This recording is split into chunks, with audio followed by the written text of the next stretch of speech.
Vous êtes bien dans le face-à-face avec André Berkoff et Didier Raoult, professeur de médecine, infectiologue, microbiologiste, pour décrypter les différents narratifs du Covid-19. Vous nous appelez au 0826 300 300. Bonjour Didier Raoult.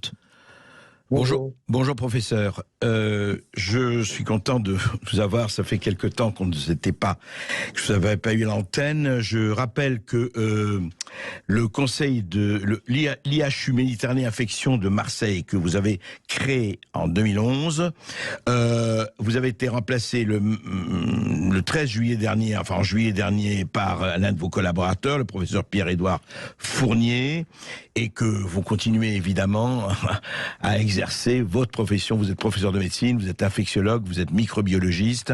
Et je rappelle qu'il n'y a pas si longtemps, je le dis, pas que vos pairs dans le monde entier, vos pairs PAIRS bien sûr, vous ont quand même décerné le titre de, voilà, un titre une grande croix, une vraie grande croix, celle à mériter de la Légion d'honneur, mais une autre Légion d'honneur, celle des scientifiques, pour vos travaux, pour ce que vous faites.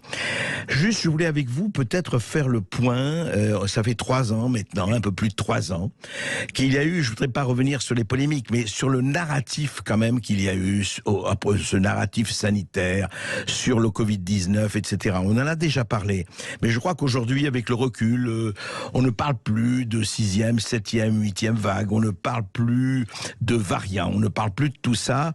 Je ne sais pas si c'est se calmer ou c'est fini, ce n'est pas de ma compétence, mais je voudrais revenir sur la morale de l'histoire. Je sais que vous préparez un livre, je ne sais pas si c'est sur ce sujet, mais la morale de l'histoire par rapport à quand même ce que nous avons vécu, ce qui a été véhiculé, cette idéologie, parce qu'il faut bien parler de ça, qui a été véhiculée, et qu'est-ce qu'on peut en tirer aujourd'hui, 3 ans après, et avec le recul, professeur Raoult?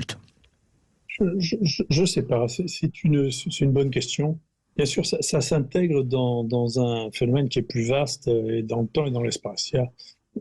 Si on regarde les réactions à cette épidémie, l'Occident au sens large, c'est-à-dire l'Europe de l'Ouest et les États-Unis ont réagi d'une certaine manière, pas très efficace. C'est là où il y a le plus de morts, alors que c'était les pays les plus riches. Aux États-Unis, ce qui est un phénomène extrêmement intéressant et inquiétant, l'espérance de vie a diminué de 5 ans en 3 ans. De 5 ans? Énorme. 5 ans. Ouais.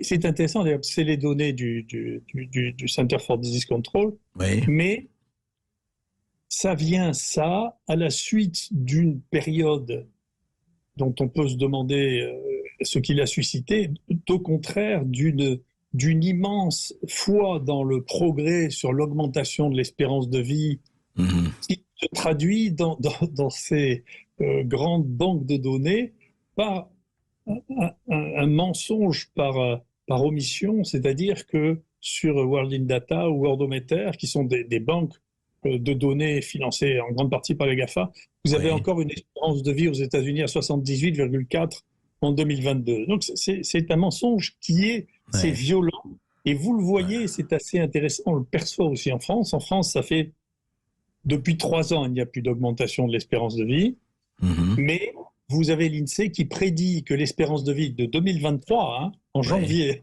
elle prédit l'espérance de 2023 comme augmentant, et ils ont prédit que bientôt les femmes vivraient 93 ans.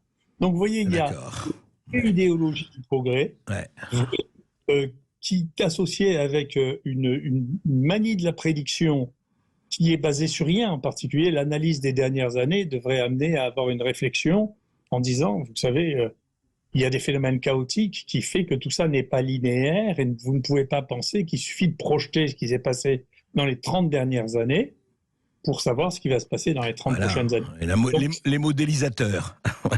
Les modélisateurs, les gens qui aiment prédire. Donc il y a un vrai fond, et le fait de remettre en cause l'idée, il y a un philosophe qui s'appelle Lasch qui a intellectualisé ça en Christopher Lasch, c'est ça, le complexe de Narcisse. Oui. Et qui dit, écoutez, la croyance au progrès a remplacé la providence. Puisqu'on ne croit plus en la providence, il faut bien qu'il y ait quelque chose qui nous sauve. Et ça, c'est la croyance dans le progrès.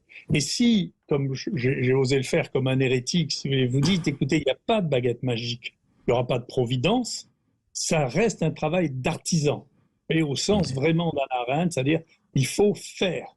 Et quand on est médecin, faire, c'est voir les malades, soigner les malades, utiliser ce que nous avons. D'accord ? Et ça, c'est un vrai point de vue que, et j'ai entendu d'ailleurs parmi les points de vue énoncés par un certain nombre de gens au ministère de la Santé, il faudra se débarrasser de l'artisanat en médecine. On ne peut pas se débarrasser de l'artisanat en médecine parce que c'est un métier qui est un métier d'expérience. Donc on ne peut pas diriger d'un ministère la prescription médicale ni toute l'intervention médicale. La médecine reste un métier, un vrai métier. Et donc, il faut faire. C'est un élément extrêmement important. Alors, c'est très intéressant. Je vais vous citer juste, je vais vous faire entendre un petit extrait de quelqu'un, voilà, le conseil scientifique, où vous êtes resté même pas 24 heures à l'époque. Bon, c'est terminé. Jean-François Delfrécy, qui présidait ce conseil scientifique, a terminé ses travaux, en tout cas, et a donné un discours, il a fait un discours au ministère de la Culture, et juste par rapport à ce que vous dites des gouvernements et des gouvernants, voici ce qu'il disait. Écoutez. Les 500 personnes qui gouvernent la France, à des degrés divers, soit politiques, soit directeurs de cabinet, soit directeurs des grandes institutions, des grandes directions des ministères, sont à 95% issus de l'ENA. Ils n'ont pas fait de maths et de sciences depuis la seconde et la première. Et inversement, après avoir dit ça, il y en a peut-être dans la salle, il y a une intelligence extraordinaire de ce milieu. Mais ça veut dire qu'ils n'ont pas de culture scientifique. Et ça, c'est quelque chose de très particulier. Alors vous allez me dire, ils ne sont pas là pour être des savants, ils sont là pour diriger. Hein. Mais quand on est à 95% avec un mode de direction et un moule qui est construit de la même façon, c'est quand même une vraie question. Moi, j'en sors là d'un point de vue démocratique avec une vraie question. Est-ce que c'est une question, est-ce que ce n'est pas une dimension de ce bilan pour vous, Didier Raoult ? Ah, c'est clair. J'irai plus loin que ça. Le fait, il y a une absence totale de compréhension de ce qu'est la recherche, y compris, ce qui est très ennuyeux, si vous voulez, dans ces inspections qu'on vous envoie régulièrement. Enfin, moi, je pense, j'en suis pris quelques-unes, peut-être plus de 10 en tout depuis que j'ai créé l'IHU. Ouais. Face à des gens qui n'ont jamais fait de recherche de leur vie. Ils savent pas ce que c'est. Ouais. Ils n'ont pas la moindre idée de ce que c'est. On avait un ministre de la Santé qui n'a pas fait de recherche. On avait une ministre de l'Université qui a fait de la recherche comme on fait un de mes thésards. J'ai encadré 100 thèses de sciences. Il y en a pas. Ces gens-là n'ont pas le niveau pour passer une thèse de sciences chez moi. Et ces gens ont des ficelles. Ils s'appuient sur des gens qui sont des inspecteurs. Et pire que ça, ce qui est très intéressant dans ce milieu, ce que décrit pas Delfrécy, moi j'ai mis longtemps à comprendre, ce sont des gens qui progressent, comme on le lit dans Saint-Simon, ils ne progressent que par l'obéissance. Ah ouais. Et donc, la raison pour laquelle un certain nombre d'entre nous sont absolument insupportables, c'est parce que nous n'obéissons pas. Je n'obéis pas. Ouais. Et ils ont d'ailleurs une difficulté avec nous, les médecins, et c'est une des raisons pour lesquelles les mandarins ont perdu leur pouvoir, c'est que les mandarins avaient le pouvoir de dire non. Et ouais.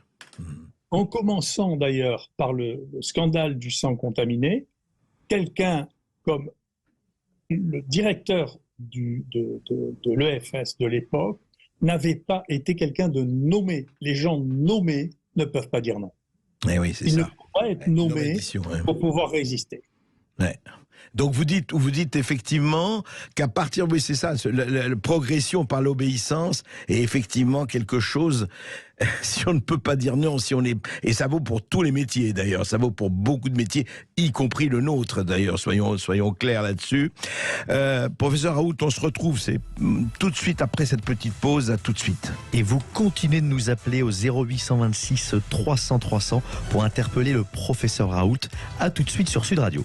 Non mais simplement par rapport à ce que vous me dites, par rapport à ça, Didier Raoult, il y a quand même quelque chose qui est en fait, ce que vous dites, je reviens là-dessus parce que s'il n'y avait pas, vous voulez dire sans l'industrie pharmaceutique, il y aurait combien d'études en moins? Disons, il y aurait des études ou il y aurait très peu d'études, en fait.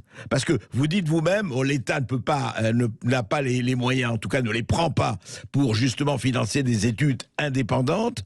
Donc, évidemment qu'il y a une idéologie, c'est normal, derrière l'industrie pharmaceutique, il faut fabriquer des molécules et puis il faut les vendre, ou des vaccins et puis il faut les vendre.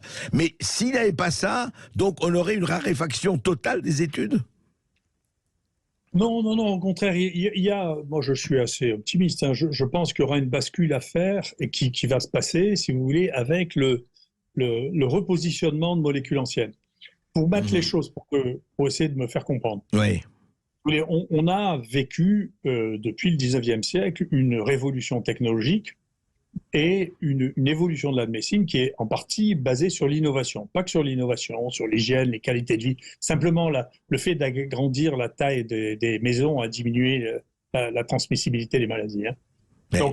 Déjà. Mais, si vous voulez, au bout de 150 ans de chimie, on n'en est pas à il y a 150 ans. Maintenant, on a un capital chimique absolument considérable.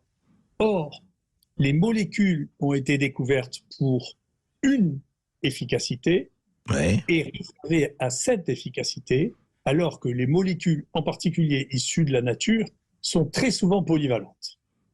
Et donc, il s'agit maintenant d'utiliser la polyvalence de ces molécules, de les tester. Par exemple, il y a une quantité de molécules dont on a montré qu'elles étaient au laboratoire efficaces contre ce virus, y compris des neuroleptiques, y compris des calmants, y compris, qui étaient imprévus. Donc, ces molécules existent, elles ont un intérêt, ces molécules, c'est qu'on connaît leur absence de toxicité. C'est pour ça que le plus grand fantasme a été la toxicité de l'hydroxychloroquine sur des médicaments prescrits depuis 70 ans, ou d'ivermectine, si vous voulez. Donc, on connaît leur toxicité. On sait qu'ils n'ont pas de toxicité à certaines doses, et donc il faut tester leur efficacité dans d'autres situations, et beaucoup de molécules ont des efficacités qui sont insoupçonnées. Et donc, il y a un recyclage de ces molécules qui ne coûte rien, parce que ces molécules ne coûtent rien. C'est leur problème, d'ailleurs. Moi, j'avais alerté il y a quelques années dans une chronique pour dire qu'il faut leur trouver un espace social pour que quelqu'un gagne de l'argent à développer ces molécules, parce que sinon, on ne les fera pas à tort. Non, mais vous apportez c'est le nœud du problème. On en avait parlé d'ailleurs avec vous. Le problème, c'est que s'il n'y a pas, effectivement, si ça ne rapporte pas, et je ne dis pas encore une fois, les labos ont fait des choses formidables, et il y a eu que ce soit des vaccins ou autres qui ont énormément servi, mais ces molécules-là, dont vous dites, effectivement, il y a un gisement aurifère, en tout cas, et des molécules qui peuvent être recyclées et qui peuvent être retravaillées, en tout cas, mais qui donnera, je dirais, la volonté d'investir pour que, effectivement, même si ça ne rapporte pas des milliards, comme aujourd'hui, mais que ça rapporte. C'est tout le problème, ça. Oui, mais le monde change, vous savez. Continue, quel que soit le sujet, à penser que, si vous voulez, à Paris, on dirige une partie du monde, et puis que l'Europe dirige le reste, et les États-Unis dirigent le reste. Mais tout ça ensemble, vous savez, dans la population mondiale, c'est pas très gros. Donc, les Chinois se foutent un peu, ils savent mieux traiter que nous la corruption, par exemple. Hein. Les Chinois ont puni très très sévèrement. Oui, c'est ça. Ils y vont même un peu fort de café, des fois, hein, quand même. Je parle du crédit social et compagnie. Hein. Oui, mais sur l'industrie pharmaceutique, si vous voulez. Après, moi, je veux bien, je suis pas un complotiste, je crois pas qu'il y ait un sommet de gens qui discutent entre eux et qui règlent les affaires du monde. Non, mais quand on découvre que la corruption est un des paramètres, quand même, ça fait... je ne sais pas, Pfizer a été condamné entre 13 milliards et 20 milliards de pénalités aux États-Unis ces dernières années. Alors, si on découvre maintenant que Pfizer est susceptible de donner des corruptions, et si on trouve normal que la présidente de la commission discute toute seule avec Pfizer sans témoin... Les SMS de Bourla et de von der Leyen, oui, c'est devenu culte. Moi, je trouve que, si vous voulez, c'est se fiche du monde. de dire, mais enfin, vous êtes complotiste de penser qu'il y a de la corruption. C'est vieux comme le moi. J'aime bien l'histoire. Je peux vous dire que la corruption, c'est aussi vieux que l'histoire humaine. Hein. Et que donc, ça nécessite des contre-pouvoirs, ça nécessite des analyses, ça nécessite de la transparence, ce qui évite la corruption. Et donc, à chaque fois, quand on voit qu'on peut signer 40 milliards d'euros sans la moindre transparence, on reste un peu suffoqué. Pareil pour l'industrie, 1 milliard au moment où l'OMS dit ça sert à rien, l'Europe en achète pour 1 milliard et on ne sait pas qui a décidé de ça. Et on a vu les médecins propagandistes de ça. On se retrouve tout de suite après une petite pause avec Didier Raoult. Et vous continuez de nous appeler au 0826 300 300 pour interpeller Didier Raoult. On attend vos appels. À tout de suite sur Sud Radio. Il y a un phénomène qui est très important dont on n'a pas assez parlé, à mon sens. Il y a, bien sûr, nous sommes d'accord, il y a une ignorance absolue, terrible, terrifiante de ce qu'est la science dans la politique et chez les journalistes. Et non seulement ça, mais du coup un désintérêt et du coup le fait qu'ils sont mal à l'aise avec des gens qui ne dépendent pas d'eux. Et donc il y a du coup une décroissance. Attendez, excusez-moi, qu'est-ce que quand vous dites mal à l'aise avec des gens qui ne dépendent pas d'eux, c'est-à-dire dont ils ne maîtrisent pas le contenu, c'est ça? Bien sûr. Et puis on est plus malin qu'eux. Je trouve, Delfrécy trouve qu'ils sont très intelligents maintenant. Si vous voulez. Ah oui, vous n'êtes pas d'accord sur les énarques selon Delfrécy. Non, je trouve que c'est des gens à qui on apprend. J'ai eu beaucoup de copains énarques de ma jeunesse. Hein. Ouais. Ce sont des gens à qui on apprend à parler de n'importe quoi sans savoir de quoi ils parlent. Donc, si vous savez, ils ont des petites fiches. Moi, je voyais ça pour la littérature parce que je faisais des interrogations orales. Alors, ils avaient des fiches à la recherche du temps perdu. Et je me rappelle, j'avais coincé un de mes copains en disant, tu sais, la petite Simonet, il me dit, de qui tu parles? Alors, si j'avais été averti, j'aurais su de qui je parlais. Mais la petite Simonet, il ne savait pas qui c'était parce qu'il n'avait pas lu le livre. Ouais. Ah, vous êtes lapidaire sur les énarques, hein, Didier Raoult. Ah non. Si vous voulez, je n'ai pas l'idée que il faut former les gens à être d'accord avec tout et à terminer avec le consensus en ne sachant pas de quoi on parle, si vous voulez, n'est pas pour moi de l'éducation. C'est clair. Je le dis autrement, mais ce que dit Delfrécy, c'est la même chose. Hein. Ouais. C'est des gens qui sont suradaptés à un mécanisme de sélection particulier, ce qui ne traduit pas une forme d'intelligence spectaculaire. Donc, c'est vrai que quand ils se retrouvent en face de gens qui ont des cursus très très différents et qui ont obtenu les choses non pas par la succession des obéissances à différents chefs de cabinet ou à différents ministres, mais par leurs propres moyens. Oui, leur jus de crâne, leurs études, leur jus de crâne. Ils ont des difficultés. Voilà. Ouais. Et nous aussi, on a des difficultés parce qu'on ne les prend pas très au sérieux. Et eux se disent, mais pour qui ces gens se prennent? Vous voyez, donc, il y a un léger malentendu, là. Un malentendu. Et ça se traduit par le fait que la situation est très mauvaise en France. La France, actuellement, je regardais récemment, hein, pour la recherche médicale, si on rapporte la position par publication, par habitant, la France est 33e, derrière la Croatie. Ah oui, 33e, oui. Et c'est une situation. Et donc, sur les IHU, effectivement, moi je suis très content d'avoir mené cet IHU à l'endroit où je devais l'amener, 800 personnes, 27 000 mètres carrés, un coût au mètre carré qui est entre la moitié et le tiers de celui du CHU. Je suis très content.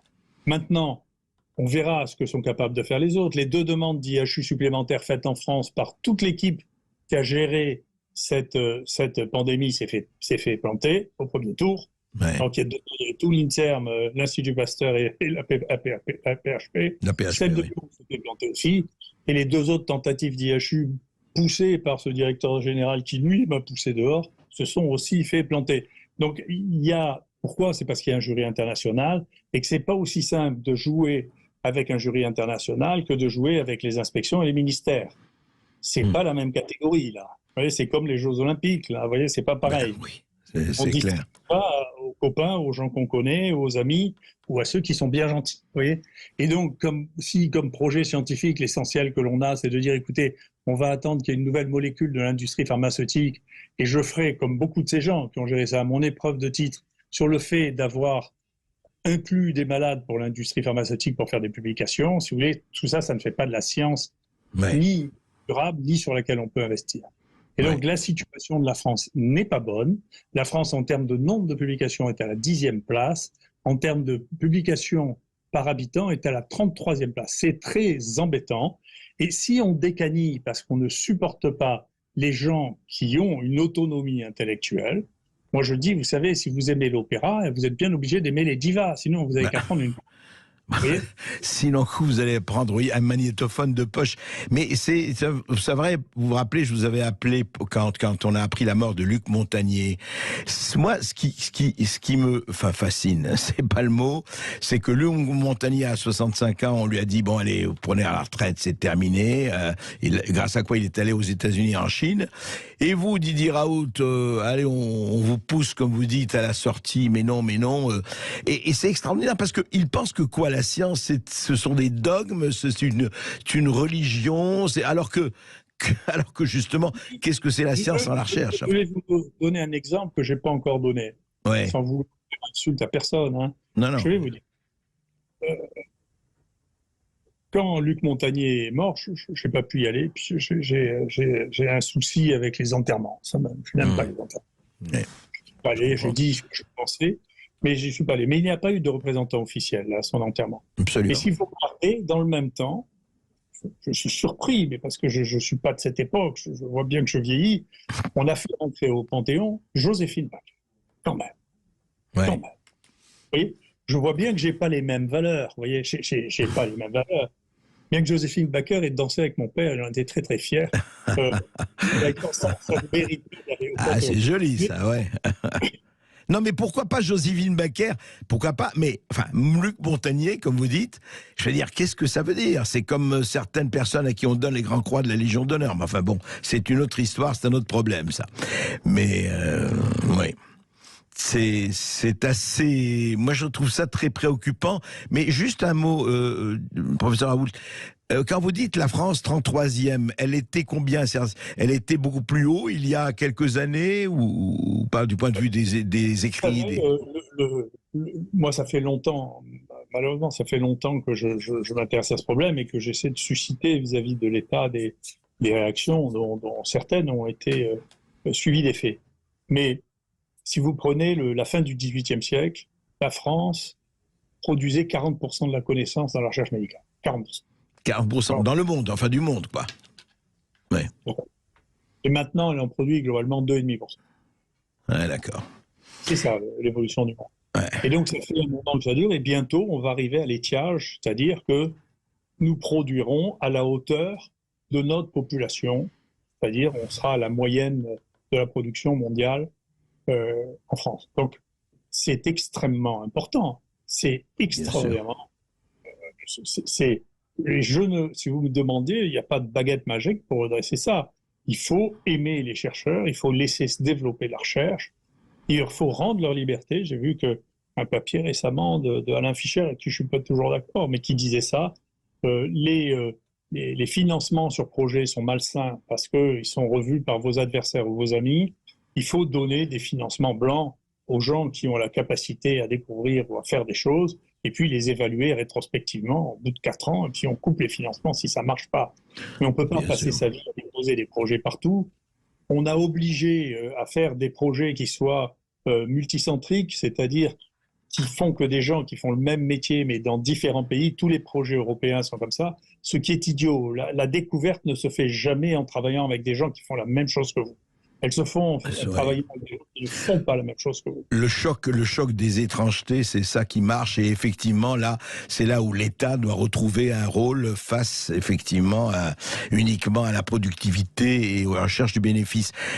Le face-à-face du lundi 13 février avec Didier Raoult. Vous avez la parole, chers auditeurs, au 0826 300 300. Et on accueille Julien de Marseille. Bonjour Julien. Bonjour Julien.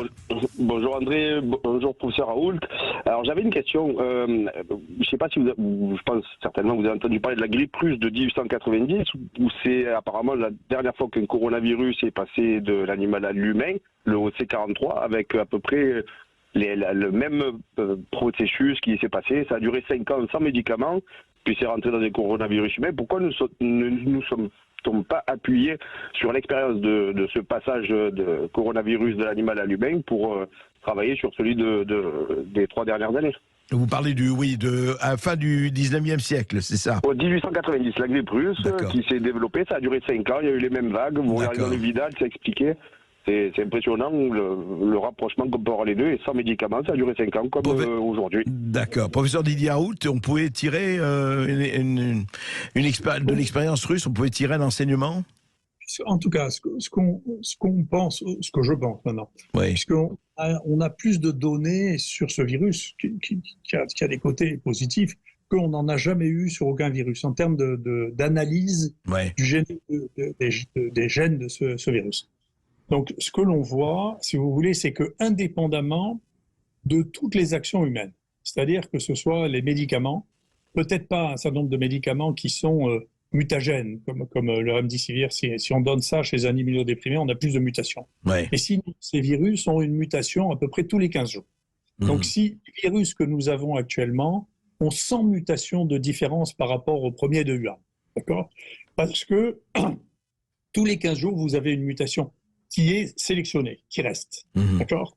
Et donc, les virus, ce virus, probablement comme ceux qui viennent des animaux en général, avant de s'adapter pour devenir un virus strictement humain, comme la rougeole par exemple, a besoin d'un certain temps. Et par exemple, on a vu que de temps en temps, le fait de perdre un gène, on a appelé ça le phénomène Mistigri, renforçait l'activité du virus. Voyez Donc ce virus n'est pas stabilisé. Le virus de la rougeole a beaucoup moins de mutations, si vous voulez, que ce virus. Donc il n'est pas, je suis d'accord avec vous, il donne l'impression de rentrer actuellement dans la catégorie des coronavirus endémiques. Il y en a 4 déjà, de coronavirus endémiques. On a l'impression que c'est ce qui fait. Et que, comme la grippe a fait ça, vous avez vu, la grippe en 17, ça a été une maladie gravissime, y compris chez les jeunes. Et puis, de temps en temps, il y a un variant majeur qui donne une épidémie sévère, et sinon, ça atteint pas exclusivement, mais essentiellement des gens qui ont... Et vous pensez que le coronavirus s'oriente vers cela, plutôt, aujourd'hui, enfin, en l'état actuel des connaissances? L'évolution, moi, le fond de ma recherche fondamentale, c'est l'analyse du changement et de l'évolution. L'évolution générale des épidémies va vers ça. On apprend même que, par exemple, les épidémies de peste qu'on a eues sont dues à des variants, c'est-à-dire qu'un variant a une espérance de vie, nous, qu'on a mesuré chez Covid-19, qui est de 3 mois et demi. Vous voyez, il doit supporter plus d'un certain nombre de mutations. Et au bout de 3 mois et demi, il y a une autre épidémie qui repart si éventuellement il y a une mutation favorable qui permet de repartir sur une nouvelle épidémie qui va durer 3 mois et demi. Voilà, donc ça, c'est ce que l'on peut voir maintenant avec 3 ans de recul. En réalité, c'est que les virus sont capables de supporter, les nouveaux clones sont capables de supporter 7 mutations. Et vous voyez, 7 mutations, ça fait 3 mois et demi. Ouais, c'est ça. Merci. Nous avons qui, Lucien? Merci beaucoup, Julien. Et on accueille maintenant William de Courbevoie, pas très loin d'ici. Bonjour, William. Oui, bonjour, William. Oui, bonjour André, bonjour professeur.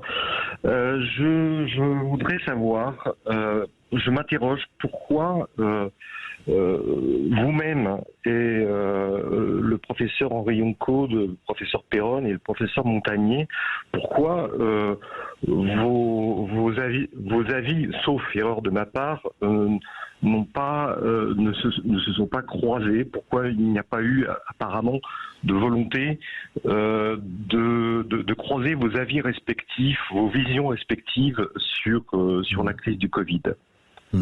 Voilà la question que je me pose. Didier Raoult? Il n'y a pas de raison particulière. Moi, j'ai de très bons rapports avec Perron. J'avais beaucoup de respect pour ce qu'a fait Montagnier dans sa vie. Il n'y a pas de raison en soi, si vous voulez, mais on n'a pas formé de club, d'abord parce que beaucoup de chercheurs, beaucoup de trouveurs, parce qu'il y a une ambiguïté entre chercheurs et trouveurs. Beaucoup de trouveurs ont des stratégies individuelles. C'est comme ça.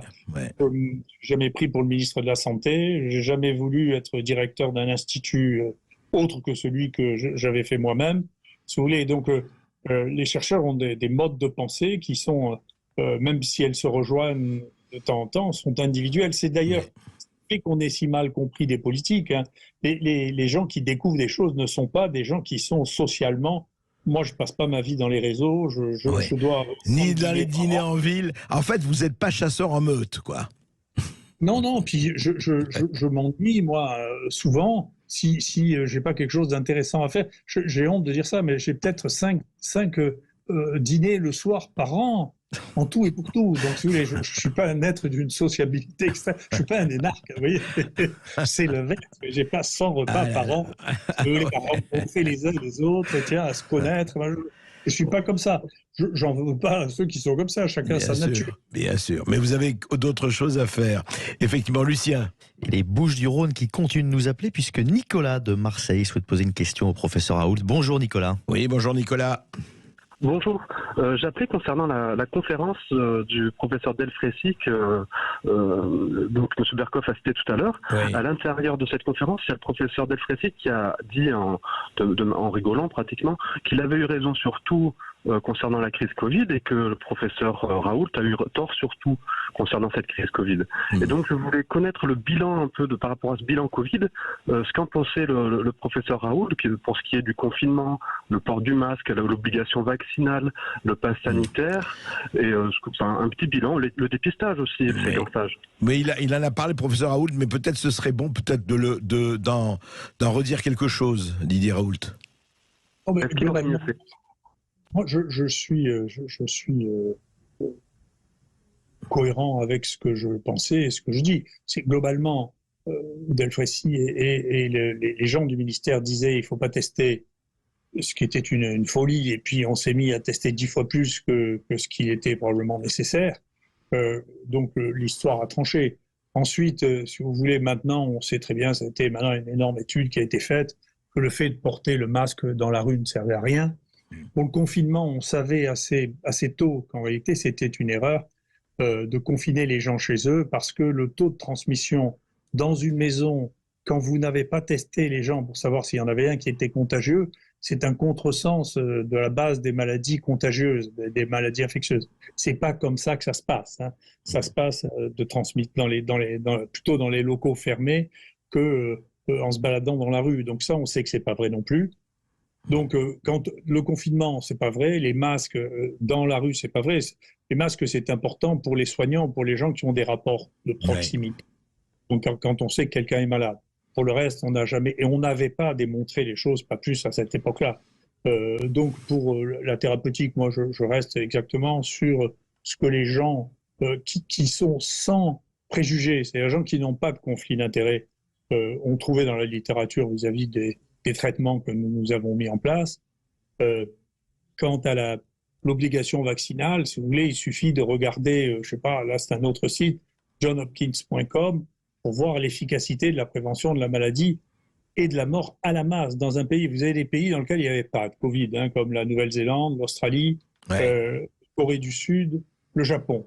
Et puis, on fait une campagne vaccinale monstrueuse parce que il y avait cette illusion, moi je n'avais pas, parce que je connais un peu la virologie, que l'on allait pouvoir éradiquer cette maladie en vaccinant tout le monde, ce qui était une opinion, mais ce n'est pas la variole, cette maladie. Vous savez, il n'y a pas de maladie respiratoire avec des virus ARN qu'on n'ait jamais réussi à éradiquer par le vaccin, ni chez l'homme, ni chez l'animal.